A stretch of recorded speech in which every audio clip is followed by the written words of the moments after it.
How a couple of investors went from 0 to 4 rental properties in less than a year. Yes, it can be done. That's today's episode. Let's dive into it. Here we are at our very first rental property.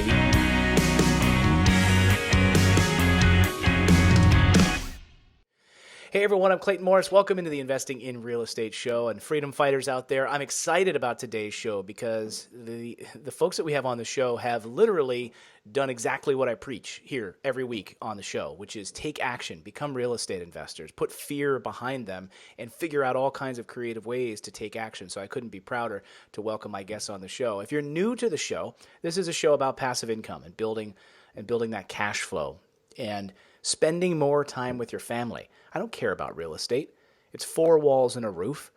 Get a new furnace, new water heater, update the countertops, paint, carpet, make sure the windows are good, roof is good, electrical is good, plumbing's good.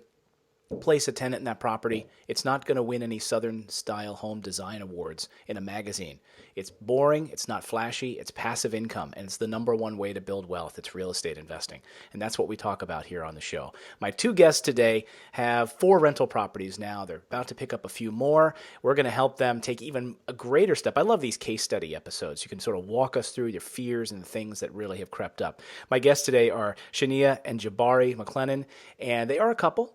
And they've been real estate investing for less than a year, and I'm super happy to have you guys here on the show. Welcome to the program. Thank you, Clay, for having us on. Thank you for having us. Absolutely. Now, I should mention Shania is on her lunch break, so she may have to duck out and dive back to work. But we'll get to that in a moment. I want to hear a little bit about, obviously, your journey and how you guys got started. But first, I want to say, Jabari, you sent me an email a short time ago, working with our team. You had sent me an email and said, my wife and I started purchasing real estate in the summer of 2017. And this year, 2018, we're set to have a minimum of 12 properties. My wife and I have been married for 6 years, really look forward to starting a family and wanted to make sure I'm not away working to provide for them. I love that. So you're not having to drive 2 hours to and from work in order to provide for your family. We're currently at this moment have 4 rental houses, and I'd love to talk about the fears and the things that we've had to overcome. So that was really the email. That was the impetus for us having you on the show. Has anything changed since that email? No, I think the fear is still there, but in light of that, you just have to take action and look back and realize that you're making good decisions for not only yourself now, but later on in the future. So Shania, be honest, whose idea was it to start real estate investing? I know Jabari's sitting a little closer to the microphone right now, but was it your idea? Was it his idea? And did you guys have some kind of friction there at all? I love hearing the couple side of this whole thing. Well, it was my idea. Oh! A while back, actually. And I guess Jabari was a little bit more slow to pick up or pick on, and he wasn't sure about it. And I'm the type of person like, let's just figure out as we go. And he wants to know everything before we start and then do it. So he's more like analysis paralysis kind of guy. Right. So that's amazing. So, all right, Shania, tell me a little bit more about that. How did you come to the decision to start? And honestly, if you're listening at home and you're a married couple, partners, there's typically one person in the relationship who is the friction, the analysis paralysis. Maybe it's the engineer in your family who just wants to read everything they can for 2 years and doesn't take action. So, Shania, for you, what was it? What initialized your taking action in the first place, or knew that real estate investing was an answer for you? Well, I listened to several podcasts, but most of them did talk about investing in real estate. And actually, it was your podcast I started listening to, and then I told Jabari about it, and then he actually listens to it more than I do now. Every book or whatever I've read, it always says, and it makes sense. The best way to accumulate wealth was through real estate, and most millionaires they did it through real estate, and so.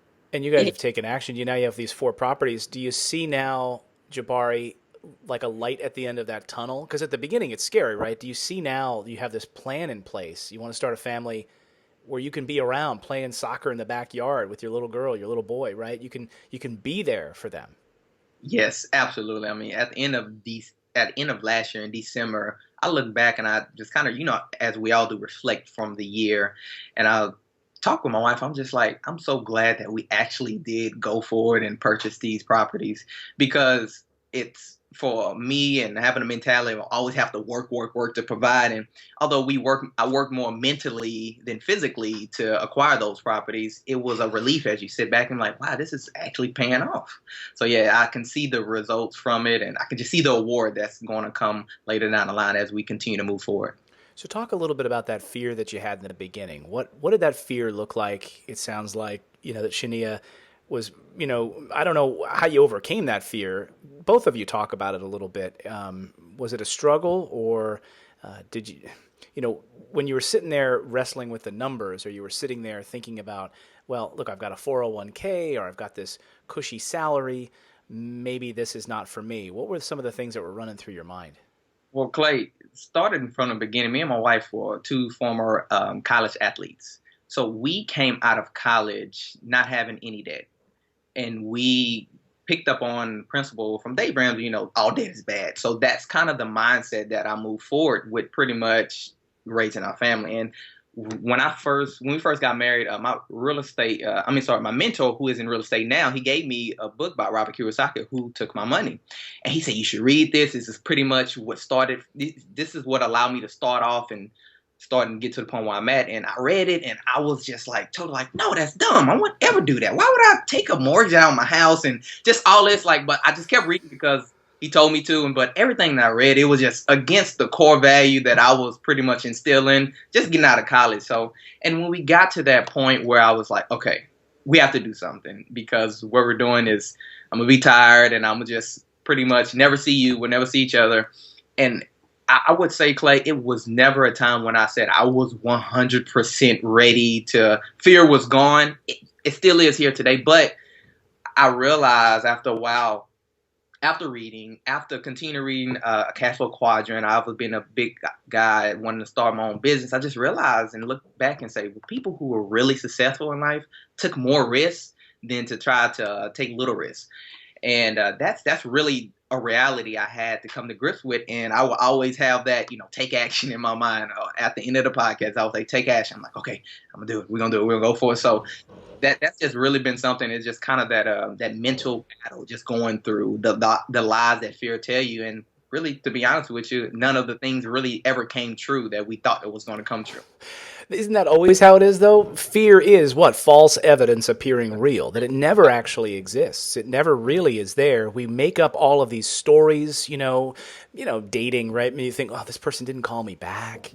Maybe they don't like, or you go down a deeper rabbit hole. Maybe they're injured. They're not calling me back. I wonder if the flight landed, and you start to create all of these narratives that aren't real. It's actually, the truth is way more boring, right? We create these sort of movie dramas. Shania, talk about the fear. I know you were ready to kind of jump into it, but did you have some fear, some reservations also about taking action? Yeah, I guess because we were so on Dave Ramsey so much, it's like having just a whole bunch of debt. And now we know that it's debt, but it's debt that's working for us. So that was my only concern, was the debt part of it. But as far as going into it, that it wasn't a fear for me going into it. Things that I know we're gonna have to deal with, tenants that comes along with everything. But the only thing that was really a fear for me was the debt part. So that's amazing. So you already came to peace with, because we hear all kinds of different things, like at our company at Morris Invest, we talk to different investors who are just getting started. Some fear might be, I'm worried. What happens if there's an eviction, right? Oh, well, guess what? You get a new tenant in there. You have a team that takes care of that, puts a new tenant in there. Well, what happens if, and there's all of these what ifs. So for you, your what if was, okay, the debt. Now, tell me about that. You took out, a mortgage or a home equity line of credit on your current residence. Is that right? No, actually, on our first one, we did a construction loan. Okay. So we didn't have to put any money down, and then we just had a few repairs, and that was our first one. And then after that, we did the BRRRR method. We took the equity out of that one to purchase the second one. And that's been great for our new construction too, the properties we're doing, because people have been able to, buy them and then immediately pull the equity out of them, basically get the full amount back and able to roll that right into their next property, which has been, a great strategy. And I always say, if you're planning to do the BRRRR method, you really want to look at those properties that are slightly more expensive, perhaps in a B class, property that you can that will appraise nicely because there might be more of a retail buyer experience in that neighborhood where there are comparables that have sold on the multiple listing service.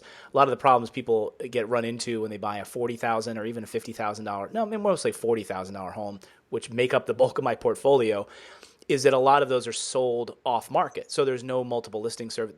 There's not being sold by realtors. So if you pull up a list of them, hundreds of them are sold off market, often without even prices attached to them. But I know they're valuable, right? But maybe a bank that's going to send Joe appraiser in there from 50 miles away, they're not going to have any data to work with. So is that kind of what you did with that first one? Was it more of a B class that you were able to pull some equity out of?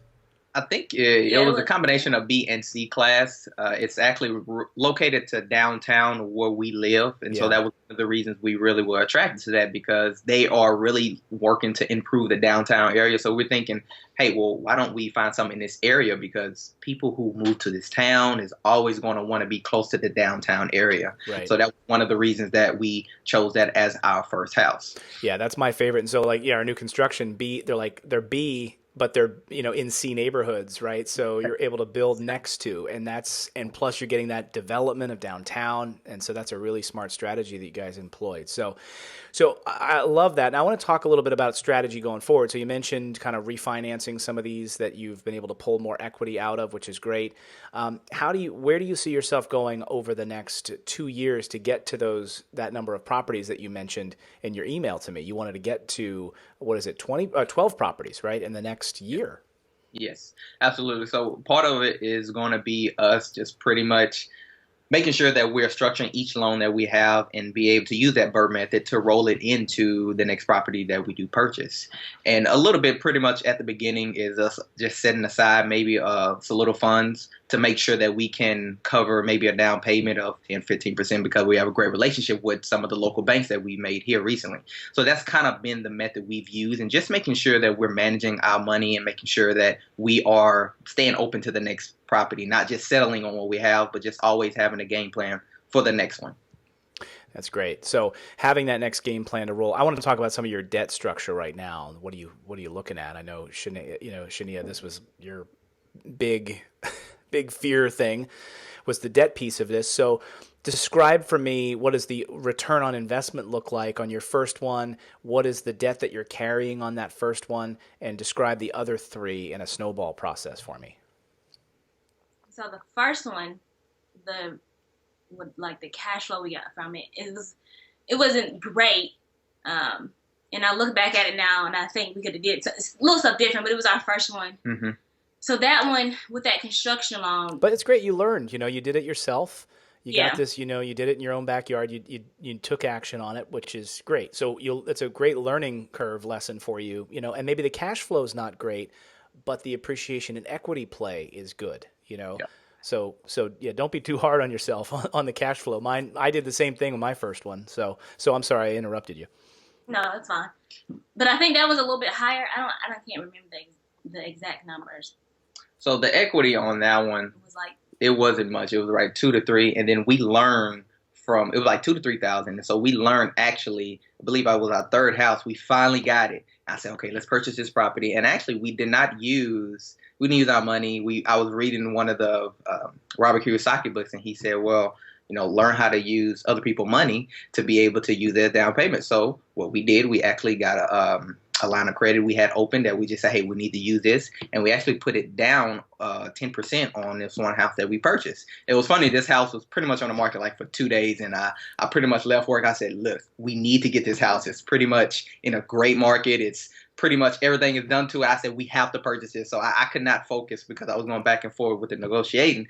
But after we got that house and we used that down payment, come to find out, we had $22,000 in equity that we just created pretty much at that time. And so that was the one that we were most proud of. And now we've used that same method to continue to roll into our next one. So, and now it's getting to the point where we're having a minimum of, I think, about 8 to 10,000 in equity on each house that we have. Yeah. Exactly. So yes, so from there, so the first two was building blocks, but now we've learned how to look at the numbers and make sure we have the equity to roll it into our next one. So now that it's pretty much not much coming out of our pockets.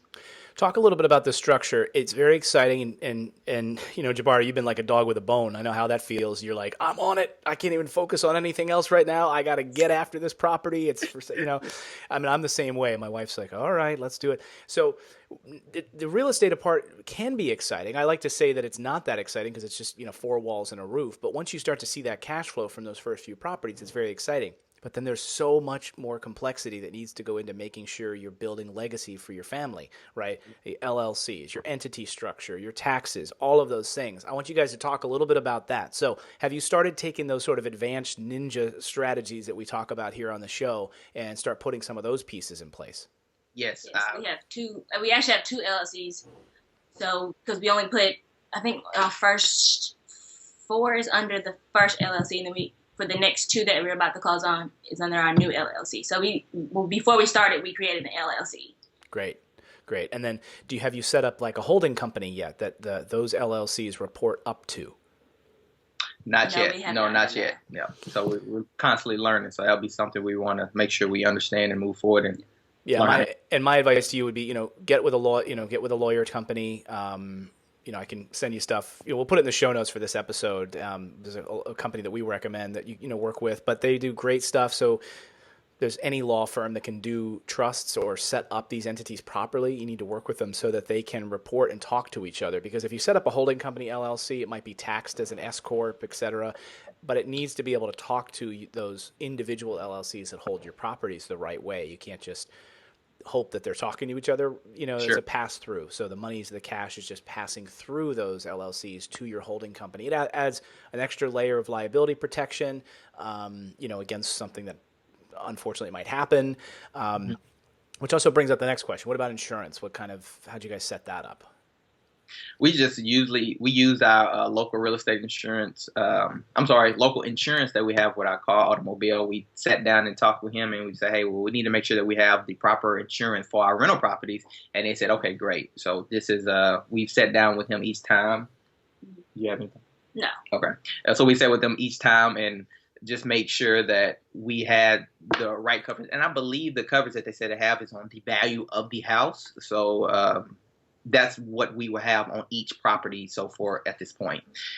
And I know we have to go through a little bit of adjustment. I have to sit down with him, he said, because if we get to so many number of properties that they have to kind of transition it over onto because he said it's no longer considered a hobby. After 5 properties, it's no longer considered a hobby. So basically he said we take the seals off the individual policies and put it under more of like a business policy. Mm-hmm. More of like an umbrella. Yeah, that's what. Absolutely. Exactly. Yeah. So that's what we did not too long ago as well. Once you get that number of properties, opening it up as an umbrella policy. Typically, and I don't know how much, if it's cheaper or more expensive, but it offers you broader protections for your company.